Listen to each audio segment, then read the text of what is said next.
+1 class. आज हम करेंगे अपना next article, Newton second law of motion is the real law of motion. Newton second law of motion को real law of motion भी बोला जाता है। क्यों बोला जाता है? क्योंकि हम Newton first law of motion को प्रूव कर सकते हैं by making use of Newton second law of motion, और उसी तरह से हम Newton third law of motion को भी प्रूव कर सकते हैं by making use of Newton second law of motion. तो सबसे पहले हम चलेंगे to prove Newton first law from second law of motion.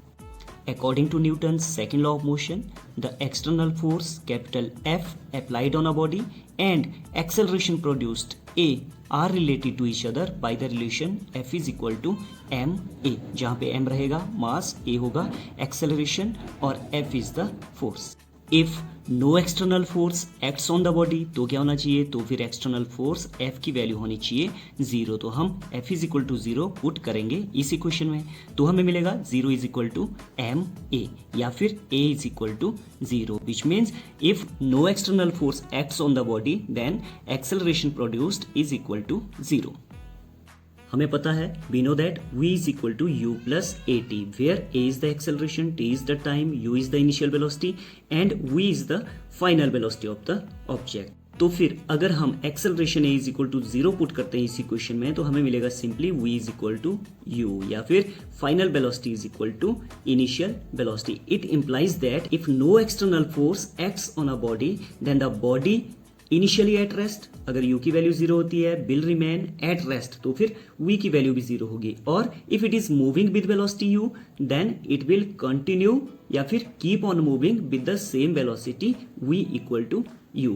This is exactly what Newton's first law of motion states. Hence Newton's first law of motion follows from the second law. Now to prove Newton's third law of motion from second law of motion. सबसे पहले हम consider करते हैं एक system जहां पे दो objects हैं, object A and object B.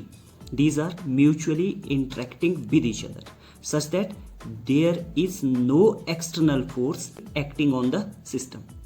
Suppose that the body A या फिर ऑब्जेक्ट ए ऑब्जेक्ट बी के ऊपर एक्सर्ट करता है फोर्स एफ ए बी, जिसको हम एक्शन भी बोल सकते हैं।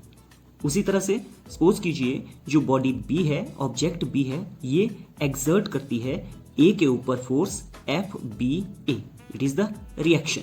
सबसे पहले हमें Newton second law of motion की एक स्टेटमेंट को ध्यान में रखना है, force is equal to time rate of change of linear momentum. अब सपोज कीजिए if dp1 upon dt and dp2 upon dt are the rates of change of momentum of the bodies A and B respectively due to the forces FBA and FAB acting on them, then according to Newton's second law of motion हमें मिलेगा FBA equal to dp1 upon dt, mark करेंगे equation number 1, और FAB equal to dp2 upon dt, इसको mark करेंगे equation number 2। अब हम क्या काम करेंगे, इक्वेशन 1 और 2 को ऐड करेंगे by adding the equations 1 and 2। We get FBA plus FAB equal to dp1 upon dt plus dp2 upon dt।